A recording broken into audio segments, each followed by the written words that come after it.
They are bringing in the wrong people to talk about the game of basketball.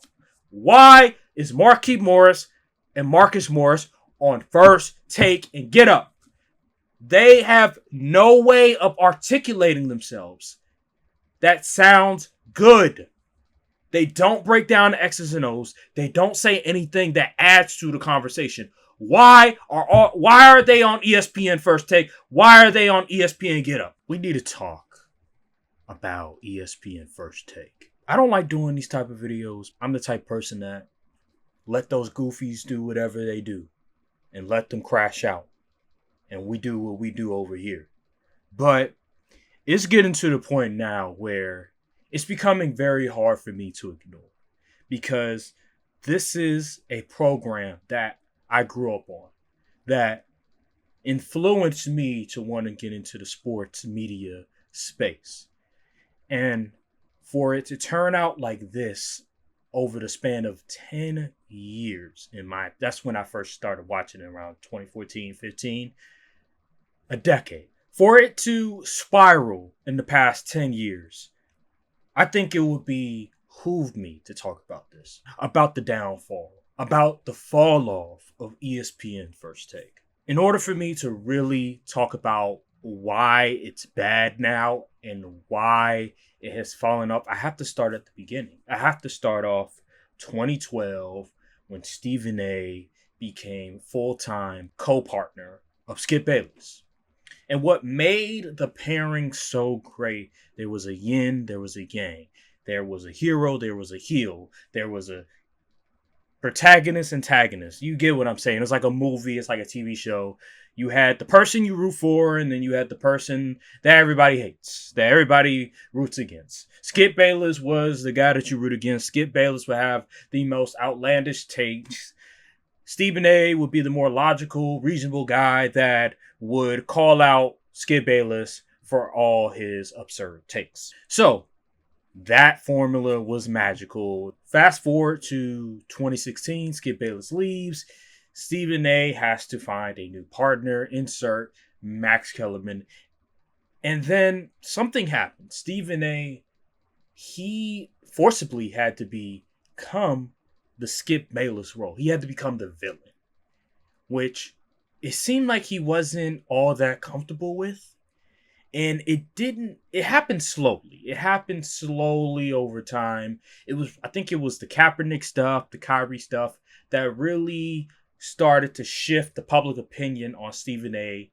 and more positively on Max Kellerman's favor. Even though Max didn't have the greatest takes in the world, people still liked Max more than Stephen A. That's when Stephen A. became this villainous persona, started to happen for him. Okay, then fast forward, Max Kellerman gets let go from First Take because Stephen A. got tired of him, felt like he wasn't a good parent for him, just got tired of his takes, even though Max Kellerman was cooking him on a lot of basketball takes.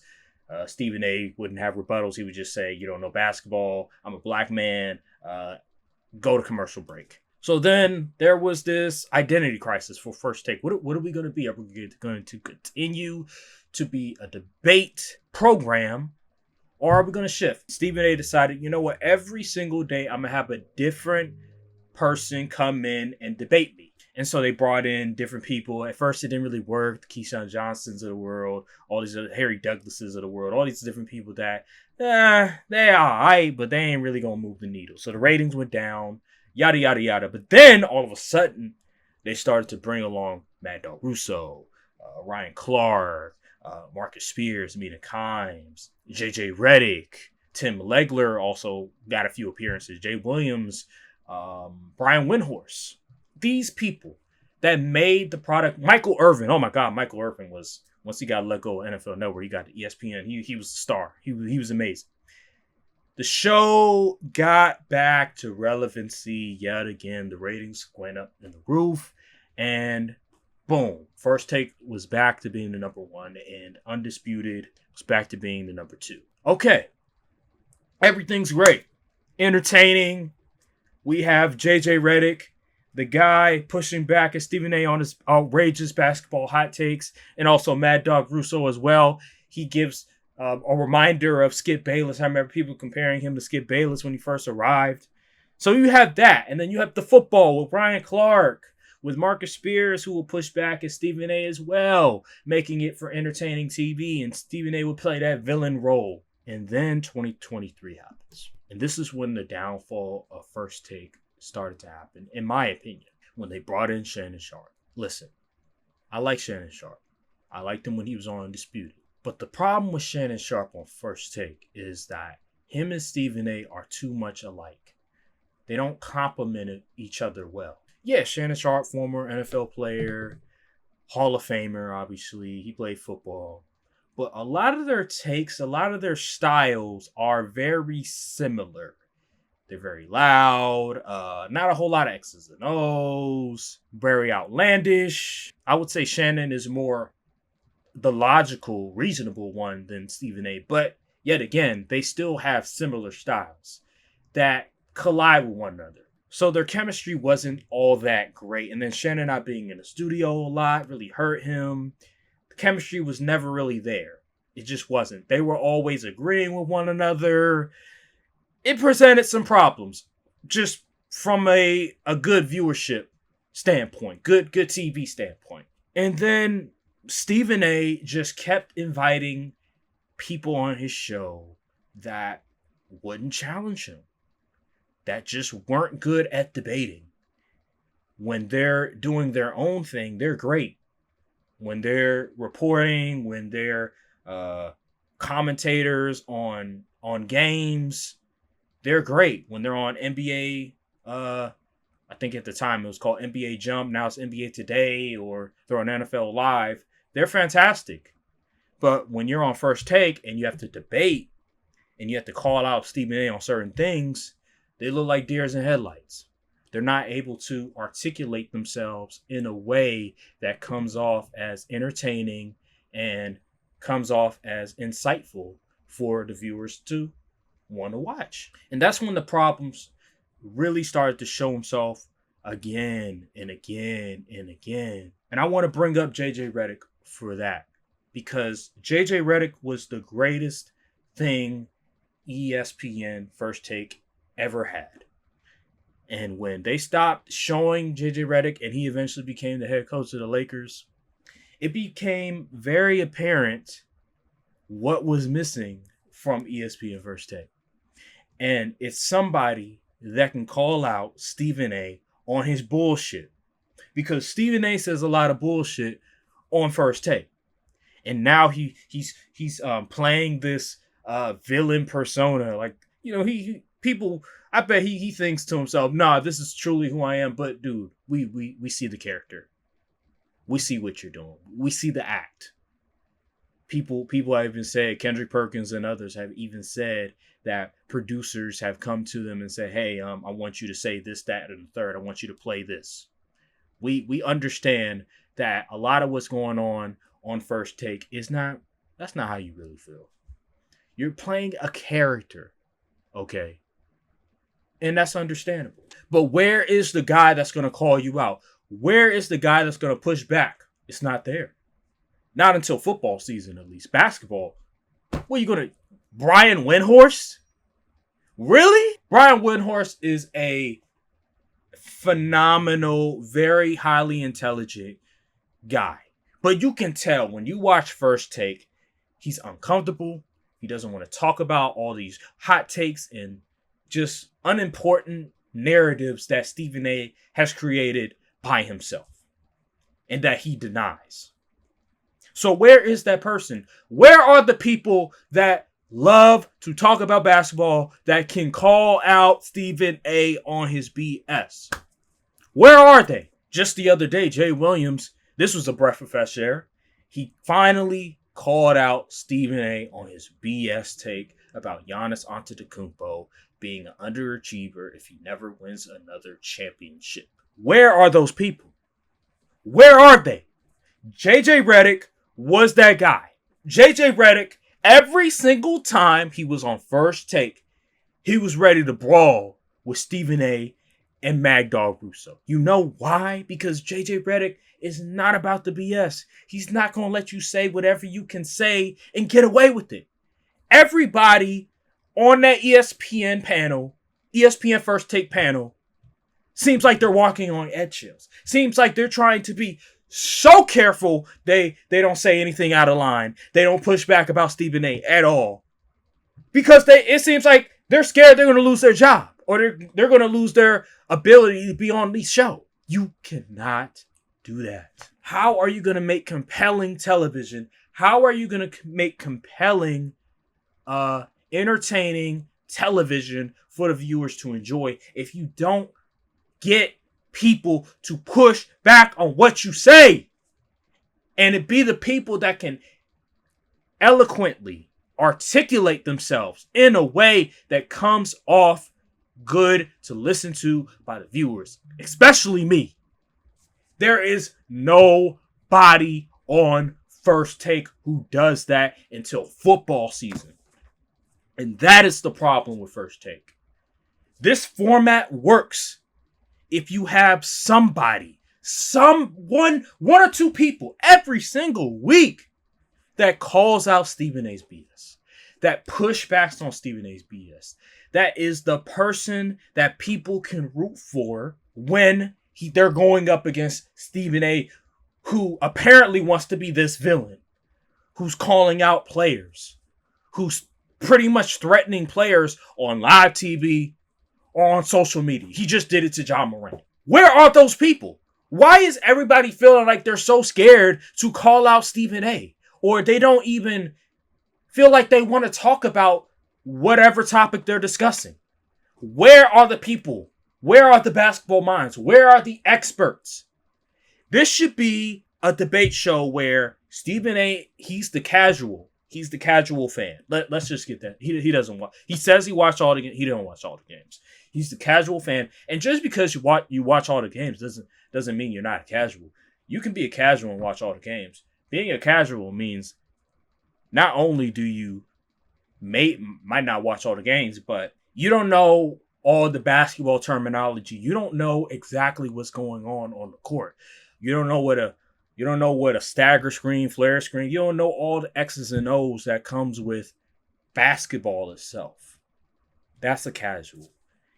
What the show should be is here's the guy that represents the casual fan, and here's the experts that are calling out the casual fan and explaining to the casual fan why you're wrong and why that way of thinking is wrong. There you go. That should be the format. Why are we not doing that? It seems like First Take doesn't know what they want to be. The producers for First Take don't know what they want to be. They are bringing in the wrong people to talk about the game of basketball. Why is Markieff Morris and Marcus Morris on First Take and Get Up? They have no way of articulating themselves that sounds good. They don't break down the X's and O's. They don't say anything that adds to the conversation. Why are they on ESPN First Take? Why are they on ESPN Get Up? Explain to me why. They bring nothing to the table. Kendrick Perkins, I kid you not, he is the worst NBA analyst I've ever watched. He brings nothing good to the table. He's a crybaby. He tries to race bait on things. He brings race to the table too many times. It's so many stupid shit that he says on the platform, and he gets away with it because Stephen A protects him. It blows my mind that he's always showing up on First Take or any ESPN platform. He adds nothing to the table. He stutters almost every other sentence. He has these stupid analogies, these annoying ass analogies that nobody is asking for. He is annoying as hell. Stop him. He's a crybaby. He hit when Stephen A was chastising LeBron James on national television, criticizing this man, condemning this man because he went on Pat McAfee's show. Guess who else joined the party? Kendrick Perkins. And that was horrible. That was an embarrassment for ESPN. I cannot believe that the producers and the executives signed off on that stuff. Shame on ESPN for that. But they have to get people that love to talk about the game, specifically the X's and O's, and are able to debate with Stephen A and not let him get away with what he says. It can't be Brian Windhorst. Where is Tim Legler?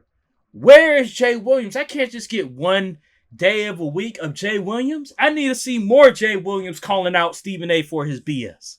I need to see Tim Legler breaking down X's and O's. Why is he on 12 o'clock at night with Scott Van Pelt, but not on First Take breaking down the game? Are you serious? This is the problem with the coverage. Y'all having the wrong people at the wrong time. Iman Shumpert, when he was on, I think it was Wendy's show, look how he was covering the game. Look what he was saying. That's what we need on Get Up and on First Take. Not this nonsense. Not this narrative talk. Not this BS about, LeBron said ring culture. What are we doing? Is Tyrese Halliburton a superstar? What are we doing, man? Seriously. This is what I'm talking about. And if we're going to do this BS, somebody got to call it out. Somebody got to say something. Because we just keep letting these dudes say whatever they want and they don't get condemned for it. They'll say the wildest stuff and there's nobody to condemn them for it. And if they do try to condemn them, they don't have the intellect to articulate themselves in a way that comes off as good enough to debate against Stephen A. I just want to know, where are those people? That's what's missing from ESPN First Take. That's why it fell off. There is nobody that can call out Stephen A in a way that is good enough to debate with. Where is that person? Where is that JJ Redick? Where is JJ Redick? Where is that JJ Redick type of guy? We need more guys like JJ Redick, but they don't have them. And I think that's why First Take is falling off. I'm not even going to look at the ratings. I don't even give a damn about the ratings. Because that's all Stephen A and them executives care about is numbers, ratings. Let's just go on the product. Let's go on the quality that's being shown on their network. Let me ask you this. Do you think First Take has been good the past year? In your opinion. Leave your opinion in the comments and let me know. But yeah, man, I just wanted to say that rant real quick. I'm not going to do a deep breakdown of it or anything like that. I need to get something off my chest because, boy, oh boy, I'm sick and tired of watching the game that I love since I was 5 years old, being talked the way it is, being discussed the way it is. It's egregious. And then I watch when it's football season and it's a completely different way that they talk about that sport. But we can't do that for basketball. The sport with Michael Jordan, with LeBron, with Kobe, with Tim Duncan, with Magic, with Bird. We can't do that with that sport. But you can do that with football. And y'all have the finals. Y'all have the NBA finals. Y'all have the rights to it. And you can't do a disservice and give us the best product possible. The best morning entertainment product possible. But yeah, man, that's why First Take has fallen off. This is just my opinion. I've been watching First Take for over a decade now. And it's unfortunate. I can't even watch it no more. I literally can't watch it no more. Like, I'll turn on First Take, and when I see Country Perkins, when I see the Morris twins, I immediately turn it off. Because I don't want to hear them talk about the game that I love in such a casual way, in such a lazy way. And then you have Stephen A, who doesn't even watch the games. And he's at the arena playing solitaire. Nah, I ain't gonna go for that. I ain't gonna go for that.